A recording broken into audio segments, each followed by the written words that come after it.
Hey you, yeah you who clicked on this video. Thanks for giving our channel a shot. And if you will, please do us the honor of watching the video all the way through. Appreciate it. Now onto the video.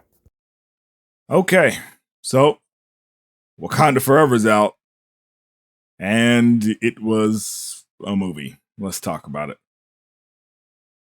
So this is going to be our non-spoiler talk about Wakanda Forever, and yeah, I got some things to say. So first and foremost, let me just set this up by saying that this movie is not anywhere close to the original Black Panther film. And you would think that it wouldn't be just off the strength of Chadwick Boseman, his untimely passing, but that's not the reason why this movie is lacking. So we can start at the beginning.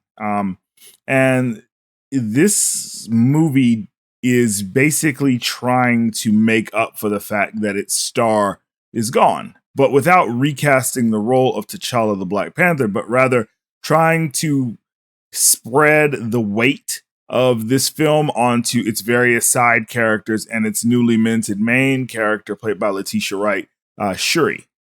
And what ends up happening in this is that none of the characters are really able to shine in a way that makes them interesting.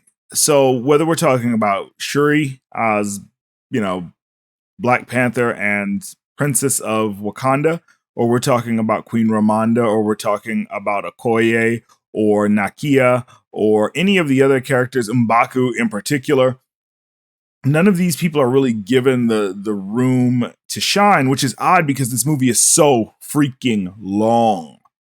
So, what is this movie about? Well, this movie is basically about the idea that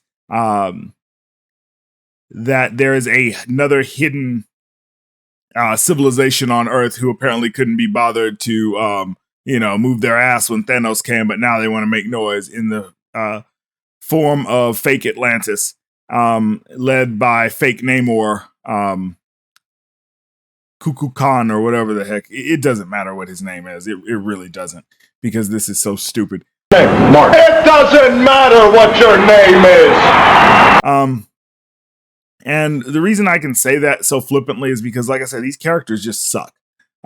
Shuri is probably, between Shuri and Ramonda, are the best characters, and that's not really saying anything. You have Shuri basically trying, being played by Letitia Wright, trying her very best to really anchor this film, but she's not able to because she's running into the same problem that Chadwick Boseman had in the first film, which is not enough screen time.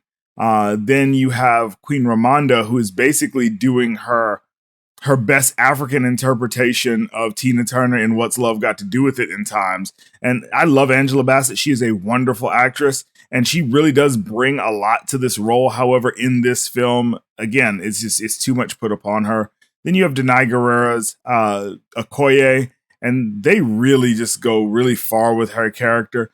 And and then you have Lupita Nyong'o's Nakia, who has the most emotional range of any of the characters in the film, but it's also wasted on the really haphazard plot and storytelling. And then you have Tenoch Huerta's Namor or Cuckoo Khan or whatever. It really doesn't matter because this character absolutely sucks. So let's really just get into this. So again, this plot is nonsensical, and it really is just more set up for more spin-off projects. Whether we're talking about Riri Williams being set up, even though her character is insufferable and almost unnecessary in this movie, or we're talking about Tenoch Huerta's Namor. He's annoying, and the bad thing about it is Tenoch Huerta is not convincing in this role. Like, I don't know if maybe this is his first English language project or what, but his acting is rough. Like, it is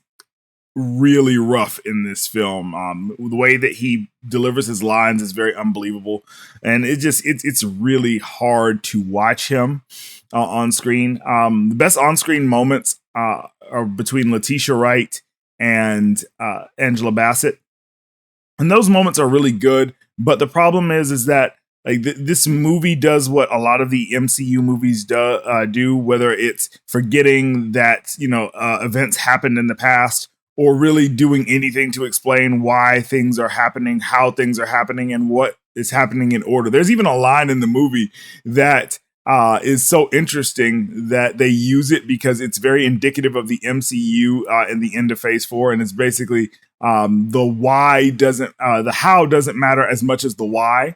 And I find that is very telling, especially in current MCU, because in this phase of what we call the MCU, where basically they will crap on former storylines that have built the established canon, even in the cinematic universe, just to tell whatever story. And they do that frequently in this. If you've seen the movie, you know exactly what I understand, what I'm saying. And it's just, it's really rough. Like it's super rough. And it's not helped by the fact that this movie is long. Like it's almost 3 hours long. And a lot of the scenes could have been cut. Like whoever was editing this film was asleep at the wheel. Like they did not care about editing this movie. And it definitely shows. And so you have like a very haphazard plot that as soon as you give it the least bit of scrutiny, it falls apart. You have really rough performances. The plot makes no sense whatsoever. And audience engagement, I was in the theater. Number one, the theater wasn't even full. And I'm in a theater in Atlanta, just, FYI. So, Wakanda is a big thing here. And people were just not engaged. Like they were there, out of respect for Chadwick Boseman, but nobody's going to go see this second time. Like I talked to people after the film was done.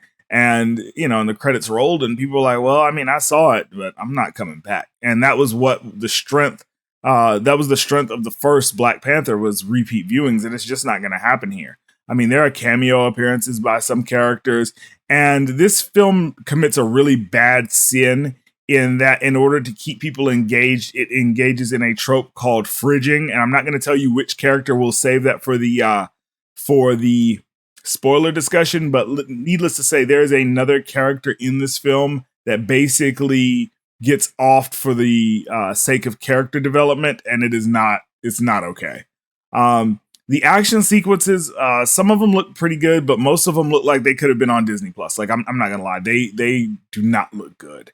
And the visual effects run the gamut of like really bad Disney Plus show to Phase 1 MCU maybe. Like they're not anything to write home about. The fights are not anything to write home about. And like I say, I'm not trying to gloat here. I'll save that for the spoiler review, but needless to say, every video that I made about this came true. And so the people that had something to say to me in the comment section, F you, I was right.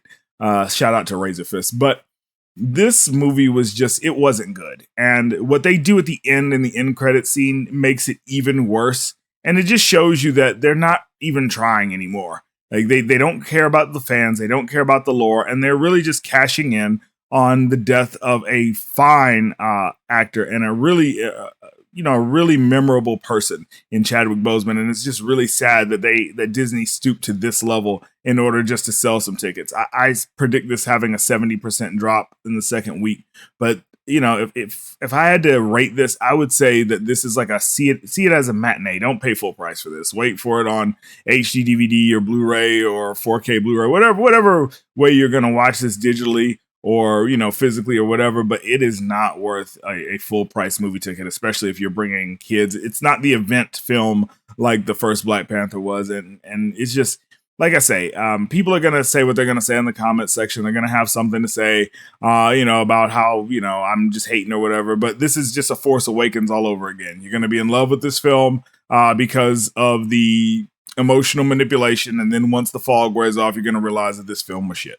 So let me know what you guys think about Wakanda Forever in the comment section. Honestly, this was a wet fart. It was very disappointing in my eyes. But let me know what you guys thought. And we'll see you on the next one. 8-Bit Heroes out. Peace. If you'd like to get a shout out on the channel, then hit that like button, maybe share it with a couple of friends, and do us the biggest honor of all, and subscribe to the channel so you can join the 8-Bit Heroes family. And while you're at it, hit that bell icon so you can be notified when our new videos come out.